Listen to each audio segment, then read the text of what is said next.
Hello, this is Molly Reamer with 30 Days of Goddess in Bridget's Grove with this week's Ritual of Returning divination video for the Creative Spirit Circle.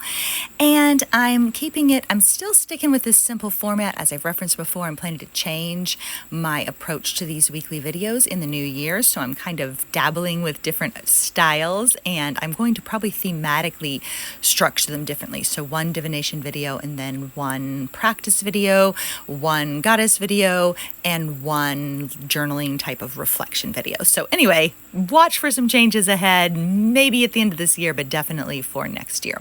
So anyway, for this week's mini ritual, we are using the Goddess Inspiration Oracle by Chris Walter, and we are also continuing our Celtic inspired theme using the Rooted Woman Oracle by Sharon Blackie.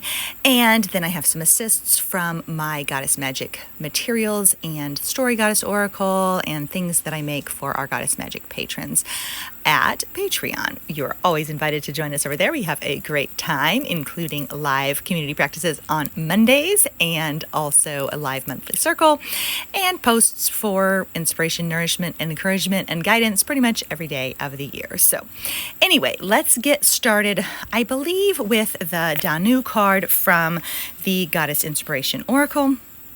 And I like exploring, if I have decks that have the cards in them, I like exploring people's different interpretations and meanings and associations with the goddesses, even if they vary from one another, because I think it's important to remember that goddesses are experienced in lots of different ways. They have lots of different associations. And in general, the information that we have from historical or her historical legacy is often very abbreviated. It's often very truncated. And we often have only little scraps that have survived And so sometimes that can lead to people boiling a goddess down to a very simplified version of who she is with just like a couple little buzzwords, a couple little catchphrases, and then kind of almost attempting to put her in a little box of, well, this is all she's associated with because this is the only historical information we have about her.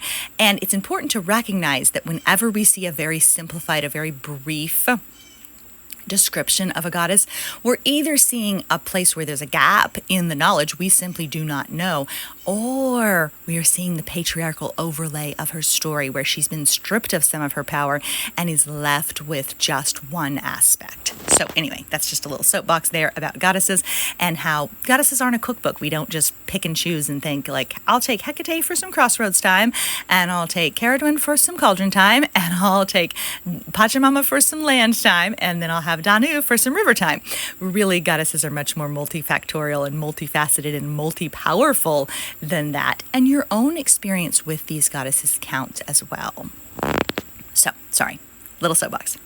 So Danu, according to this one, is the goddess of knowledge, which is different than some of her associations we've seen in other videos for this month. And the affirmation or the message from this card is use your knowledge to prosper. You have the tools.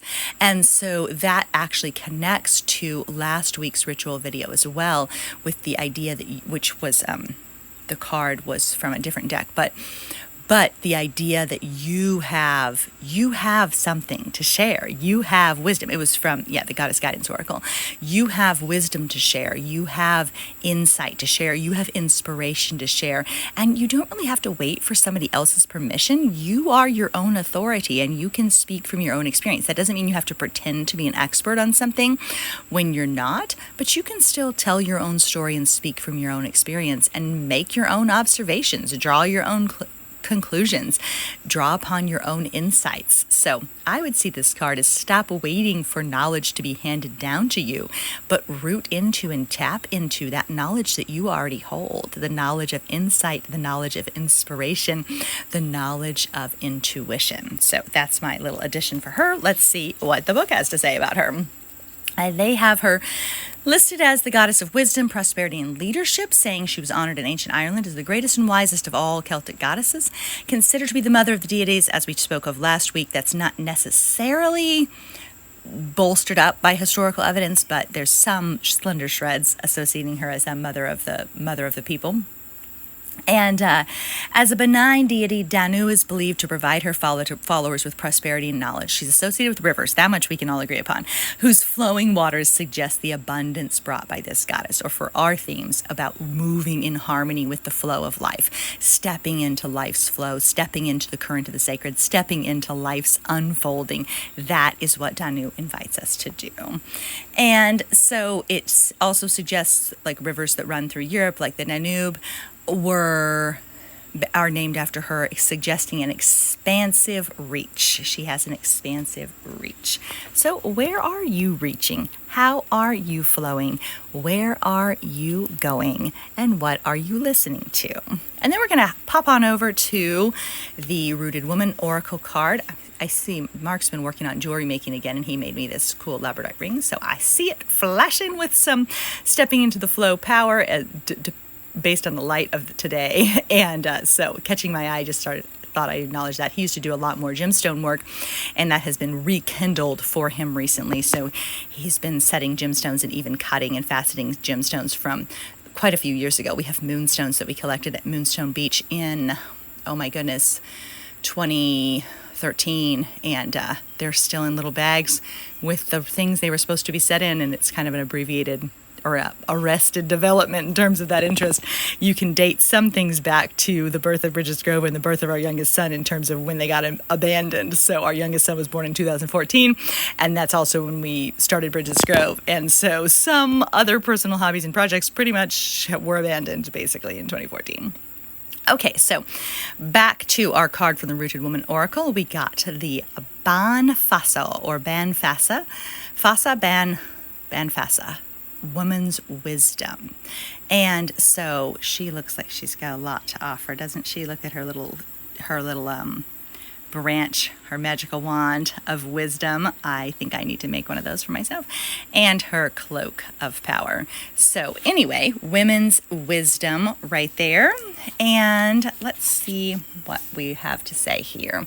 The Banfasa is literally the woman of knowledge. You know what? I didn't even make that connection until just a second with this goddess of knowledge. So what an appropriate, she's joining up with Danu in very, very much synchronicity there. Literally the woman of knowledge, a key figure in Celtic folklore, a powerful healer whose methods extend beyond the practices of herbalism. Instead, she also acted as an intermediary between the people and the other world, incorporating into her practice elements of both spiritual guide and modern therapeutic psychologist. The Banfasa's close association with the other world can be seen as shamanic in nature, involving visits to the spirit world in order to return with gifts and knowledge. In this way, she did not only establish just communication, but a kind of equilibrium between the two worlds. So as an ally on our journey, the Banfasa offers the old ancestral and spiritual wisdom which teaches us how we might live in balance in the world, how we might live in harmony in our communities. She reminds us to listen to the whisperings of the other world and shows us how to discern the true meaning and nature of events and situations with all their multiple interconnections. With her help, we can discover the wisest courses of action to take and the wisest decisions to take along our path. So I feel like that's a really appropriate connection to some of our most recent ritual videos where we're speaking about being at the crossroads, about setting up camp in the crossroads, about needing to choose a way forward, about moving forward. And so we have some guidance. I think it's important to remember that we have guidance on our journeys. We're not alone in making those decisions about where to go and how to move forward. There's guidance at the crossroads. And then I wanted to go ahead and tap into this card. This was my card of the month in those pre-packed little Story Goddess Oracle packets that I packed up for Gaia Goddess Gathering all the way back in last September. Then I kept little secret envelopes for myself, and then I open them like a surprise every month. Really fun, and I should possibly do that, get that ready for myself for next year because it's really a fun thing to have and complements my practices.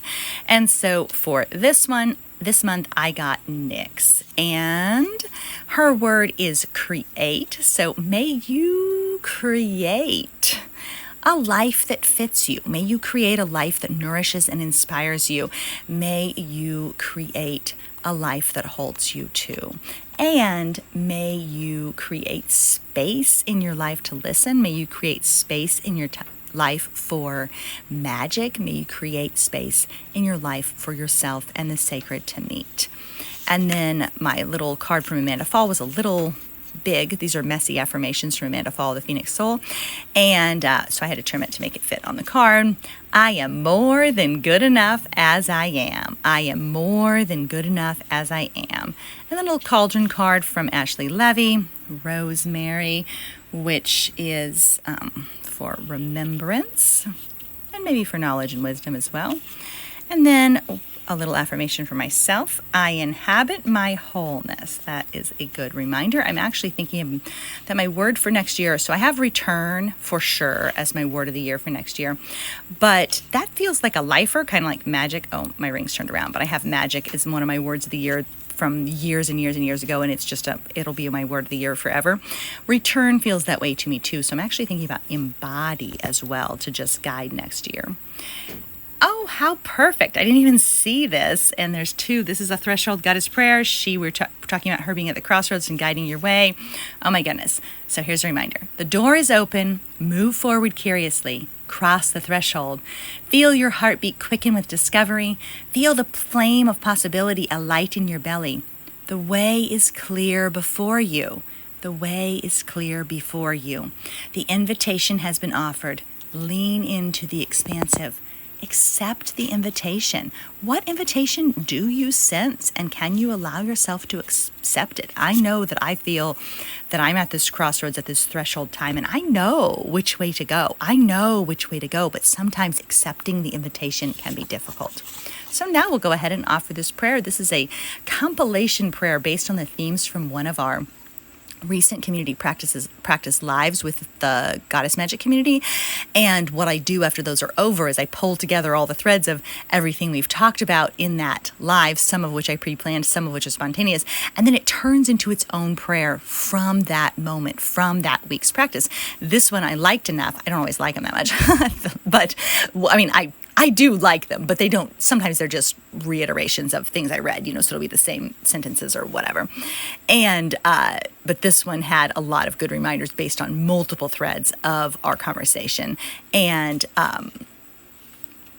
so I wanted to share that. But I'm remembering I didn't read Nyx's poem. So let me go back to Nyx and then we'll go to the threshold, guys.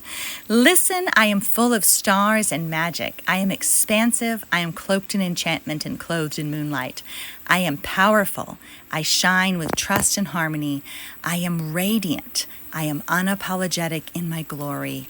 I am whole and holy. So now, stepping into this prayer as we cross into these final months of the year, as we cross that threshold. At what threshold are we standing? That's a quote question from Living the Questions too. At any time we can ask, at what threshold are we now standing? At what threshold are we now standing? And let us trust that we have guidance as we make our way. So Goddess of the Threshold, as we cross into the next chapter of the year, guide us with your wisdom and grace. May we steep in desire and longing, trusting the currents that call us forward. Help us to do life-changing, world-renewing work of magic in small acts of care and bold steps of transformation.